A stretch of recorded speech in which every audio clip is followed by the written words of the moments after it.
ஓவிய வணக்கம். மகாராஷ்டிராவில் கள்ளச்சாராயம் குடித்து 18 பேர் பலியாகி இருக்கக்கூடிய நிகழ்வு மிகப்பெரிய ஒரு சோகத்தையும் அதிர்ச்சியும் ஏற்படுத்தியிருக்கிறது.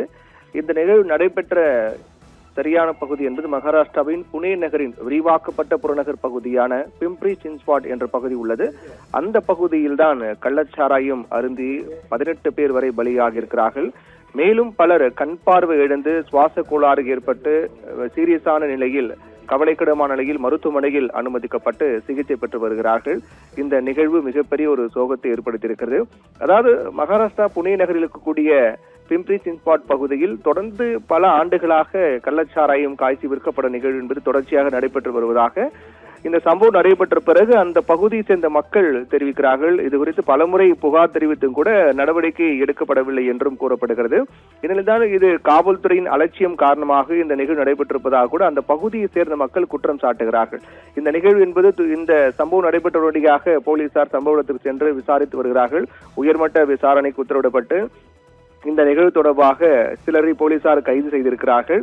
இந்த கைது சம்பவம் இன்னும் மேலும் அதிகரிக்கலாம் என்றும் இன்னும் தீவிரமடையலாம் என்றும் எதிர்பார்க்கப்படுகிறது.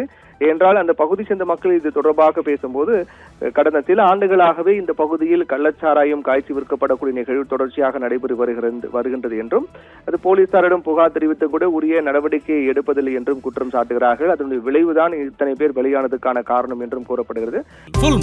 காலை 9 மணியிலிருந்து இரவு 12 மணி வரை மே 31 ஒரு நாள் மட்டும்.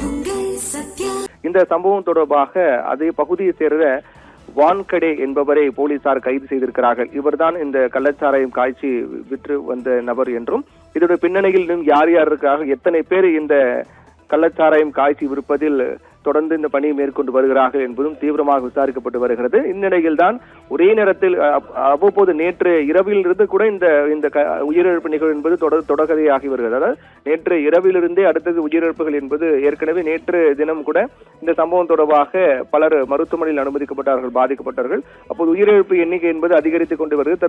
தற்போது வரையில் கள்ளச்சாராயம் அருந்தி உயிரிழந்தோர் எண்ணிக்கை என்பது 18 அதிகரித்திருக்கிறது. மேலும் சிலர் கவலைக்கிடமான நிலையில் மருத்துவமனையில் அனுமதிக்கப்பட்டிருப்பதாக அவர்களுக்கு தொடர்ந்து சிகிச்சை அளிக்கப்பட்டு வருவதாக மருத்துவமனை தரப்பில் தெரிவிக்கப்பட்டிருக்கிறது. அதைத் தொடர்ந்து போலீசார் தரப்பில் ஒருவர் கைது செய்யப்பட்டிருக்கிறார்கள். போலீசார் ஒருவரை தொடர்ந்து விசாரித்து வந்த போலீசார் கள்ளச்சாராயம் காய்ச்சி விட்டதாக ஒருவரை கைது செய்திருக்கிறார்கள். இதோட பின்னணியில் யார் யார் இருக்கிறார்கள் தொடர்ந்தும் தீவிரமான விசாரணையும் நடத்தப்பட்டு வருகின்றது. ஓவியா.